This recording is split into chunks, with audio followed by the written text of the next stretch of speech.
뒤에 수익률이 얼마로 나오셨죠?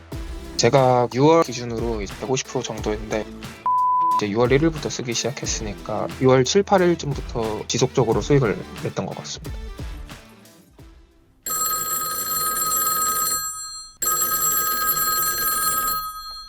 자기소개 한 번만 간단하게 좀 부탁드릴게요. 카페하고 이제 디스코드에서 활동하고 있는 월라우입니다. 의대생이라고 들었는데 치대생이라고 들었거든요. 예, 그렇죠. 와, 그러면 또 엘리트네요. 그렇게 얘기하시면 좀 부끄러운데 혹시 연세가 어떻게 되세요? 25살입니다. 그럼 투자는 언제부터 시작을 하신 거예요? 되게 이른 나이인데. 네, 시작한 지는 이제 한 2년 반 정도 된 것 같습니다. 투자라고 하기 힘들고 그거는 이제 막 사고 싶은 거 사는 그런 느낌이었고요. 약간 시장 분위기가 좋아서 이제 너도 네, 나도 그렇죠. 이제 이걸로 돈을 번다고 하니까 그렇게 시작한 케이스신 건가요? 네, 근데 이제 또 불장 끝자락에 이제 들어가서 네. 네, 상당히 이제 안 좋게 시작을 한 경우입니다. 지금 손해가 지금 좀 꽤나 있는 편이죠. 브리핑을 이번에 이제 처음으로 써 보셨잖아요. 네네. 브리핑을 쓴 뒤에 그러면 이제 수익률이 지금 얼마로 나오셨죠? 네, 제가 그 6월 기준으로 출금을 한 걸 고려하면은 150% 정도인데 일단 맥스 시상에는 100.87%로 기록되어 있습니다. 브리핑을 쓰고 그 며칠 뒤에 그만큼 수익률을 달성하신 거예요? 브리핑을 제가 이제 6월 1일부터 쓰기 시작했으니까 딱 시작하고 꾸준히 계좌가 돌아왔던 것 같아요. 제가 이제 보면은 한 6월 7, 8일쯤부터 좀 지속적으로 수익을 냈던 것 같습니다. 엄청 빨리 그래도 2배를 달성하셨네요. 작년부터도 그렇고 계속 브리핑을 써야 된다라고 스트리밍에서도 그렇고 언급을 드렸었는데 이번에는 어떤 계기로 브리핑을 쓰시게 되신 건가요?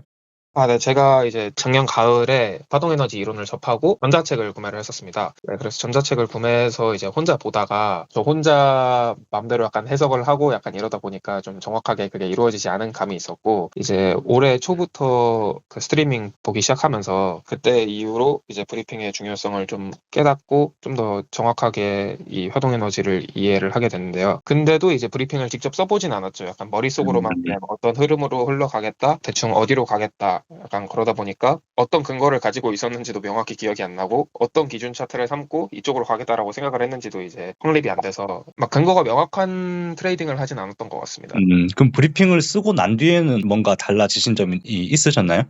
네, 이제 브리핑을 쓰고 나서는 제가 확실히 이제 글로 이제 생각을 정리하다 보니까 어떤 근거를 가지고 차트가 이렇게 흘러갈 것이다라는 기록이 남아 있잖아요. 제가 진입을 할 때 이제 들어가야 될 이유가 있고 들어가지 말아야 될 이유가 있잖아요. 사고의 흐름에 이제 오류가 있었는지 되짚어 볼 수 있었죠. 안 들어갈 이유를 좀 더 잘 찾게 될 수 있었다. 그러면 브리핑을 쓰면서 감정이라든가 사고가 바뀌는 과정 그런 거에 대한 느낀 부분들은 혹시 어떤 게 있으셨을까요? 처음에는 아무래도 브리핑 쓰는데 상당히 오래 걸리더라고요. 직접 차트도 캡처하고 차트에 표시도 하고 어디로 흘러갈 거다 예상도 하고 말로 정리하는 것도 쉽지 않고 초반에는 조금 귀찮은 감이 있었는데 브리핑을 쓰고 실제로 제가 분석한 내용을 토대로 트레이딩을 하고 예전보다 좀 더 명확하게 이루어지는 것 같으니까 이제 자신감도 생기고 일봉 차트나 이런 거가 매일매일 막 크게 달라지진 않잖아요. 막 주봉 그렇죠. 차트. 그럼에도 불구하고 이제 큰 차트부터 이렇게 매일 내려다 보면서 어떤 흐름으로 흘러가고 있는지를 이제 놓치지 않을 수가 있으니까 분석에 도움이 많이 되는 것 같아요. 크게 달라지는 점이 없어도 매일 쓰는 게 중요한 것 같습니다. 거래는 비트코인으로 하시는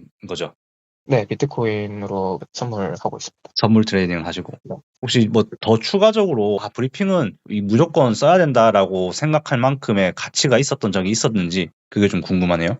제가 생각한 흐름대로 진행이 안 되면은 타점을 폐기를 할 수가 있는 거죠. 무조건 목표가에 도달하거나 아니면은 손절가에 도달을 하지 않더라도 제가 예상한 대로 파동이 흘러가지 않으면은 이제 손절을 칠 수 있게 되니까. 왜냐면 브리핑상에 이렇게 흘러갈 것이다라고 예상을 해놨는데 그게 어떤 시점 이상으로 시나리오가 진행이 되지 않으면은 제가 초기에 예상했던 거랑 다르니까 이제 손절을 치고 나올 수 있는 거죠. 손절이나 뭐 약손절이나. 그렇죠. 그게 브리핑을 쓰기 전에는 글로 정리를 하지 않았기 때문에 명확하게 나만의 사고가 자리 잡지가 않았다면은 브리핑을 쓰고 난 뒤에는 이게 모든 게 글로 정리를 했으니까 명확하게 근거가 확실하게 된 거죠. 네, 글로 정리가 안 돼 있으면은 이제 도달을 안 하고 되게 애매한 상태로 존재하더라도 저 혼자만의 시나리오를 이제 상상을 하는 거죠. 이러면 올라가지 않을까?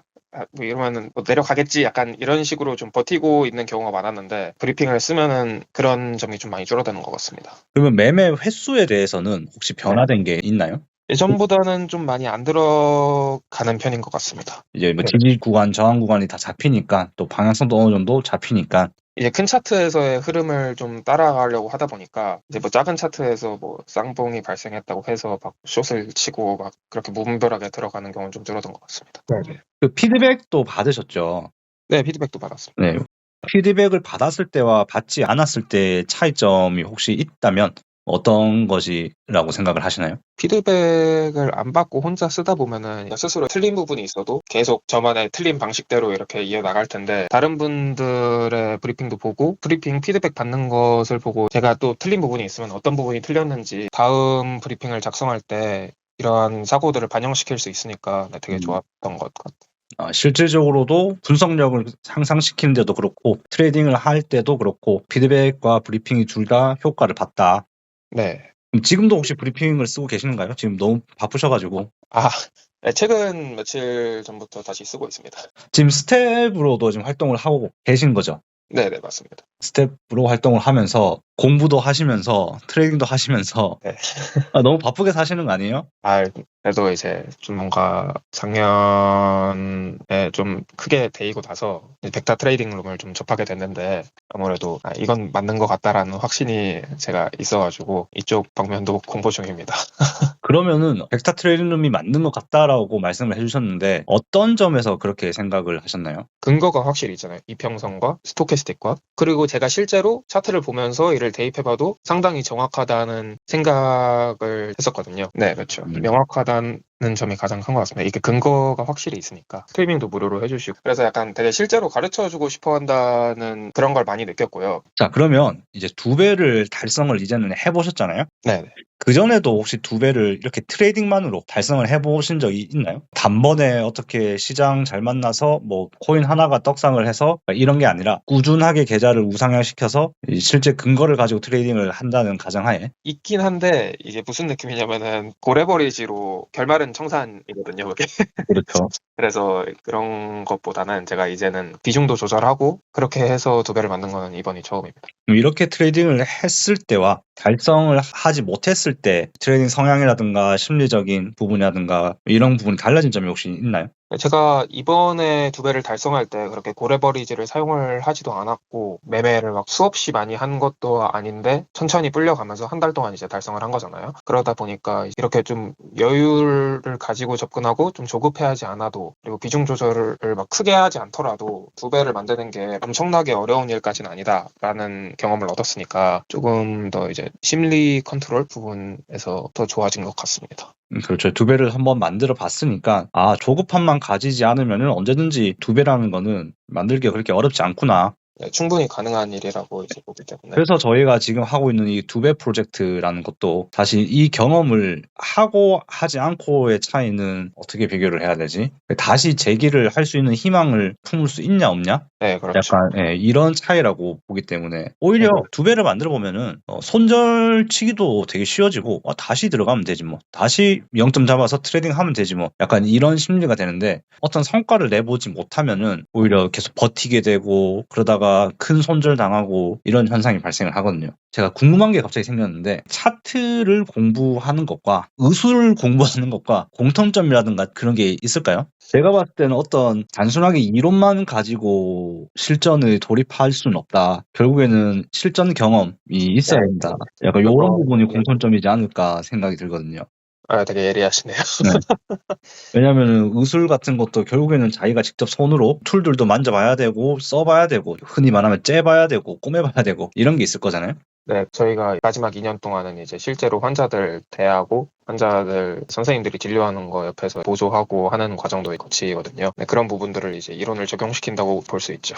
브리핑을 작성하고 이론을 공부하는 것도 중요한데 이거를 분명히 매매에 적용을 결국 시켜보는 건 또 다른 얘기거든요. 제가 생각하기에는. 그렇죠. 그래서 2배 프로젝트를 이제 권장 드릴 때 큰 금액 아니더라도 그냥 브리핑에 기반한 트레이딩을 직접적으로 소액이라도 해라라고 제가 말씀드린 이유가 결국에는 실전에서 감을 잡아야 되니까. 네, 그렇죠. 그리고 이걸 실제로 그러니까 예측을 하더라도 이게 이 가격 이하로 내려가도 이걸 손절을 치느냐 치지 않느냐 이거는 또 다른 얘기이기 때문에 자기가 이제 분석한 거를 그대로 이제 매매에 적용하는 거는 또 다른 분야라고 생각합니다. 제가 봤을 땐 2배를 만든 경험을 해보셨다는 거는 되게 큰 성과로 보이거든요. 앞으로는 어떤 목표를 가지고 계신지. 일단은 손해봤던 거를 메꿔야 되는데 제가 이제 복리로 계속 2배를 키워 나간다면은 금방 하겠지만 계좌 관리가 또 중요하잖아요. 그래서 이제 100%를 만들었다고 해도 이거를 그대로 남겨두고 또 100%에 도전하기보다는 어느 정도씩 빼놓고 계속 다시 하고 있기 때문에 일단 이른 금액들을 복구하려면 당장은 시간이 좀 걸릴 것 같습니다. 그러면 다른 분들 아직 2배를 만들지 못하신 분들 또는 브리핑을 아직 작성하지 않으신 분들한테 혹시 조언을 해주고 싶다면 어떤 말씀을 해주고 싶으신지. 스트리밍에서 계속 이렇게 브리핑을 쓰라고 말씀을 하시지만 실제로 첫 번째 써보는 게 되게 힘들거든요. 왜냐면 처음에 쓸 때는 뭐부터 봐야 될지도 모르겠고 타임프레임을 위에서부터 쭉 내려와야 되니까 시간도 상당히 오래 걸리고 한데 이게 어렵다면은 스트리밍에서 애널리스트님들이 이제 분석을 해주시잖아요. 내용을 이제 뭐 그대로 따라가더라도 내용들을 참고해서 한두 번이라도 써보기 시작하는 게 상당히 중요한 것 같아요. 그리고 브리핑 작성한 것과 실제 차트 흐름이 내 예상과 이제 맞아 떨어지면은 이게 또 기분이 좋기 때문에 또 계속 쓰는 원동력이 되거든요. 물론 매매 적용하는 건 또 다음 단계 일이기 때문에 일단 매매 적용하기 좀 두렵다면은 우선은 브리핑부터라도 꼭 작성하시는 게 되게 사고 회로를 정립하는데 큰 역할을 하는 것 같습니다. 알겠습니다. 그럼 인터뷰는 여기까지 하고 언제 나중에 시간 되실 때 한번 식사라도 한번 하면 좋겠네요. 아, 네, 저야 영광이죠. 근데 너무 바쁘셔가지고 지금. 아, 시간 낼 수 있습니다. 뭐 시간 내야죠. 알겠습니다. 그럼 좀 푹 쉬시고. 아, 감사합니다. 네, 들어가세요.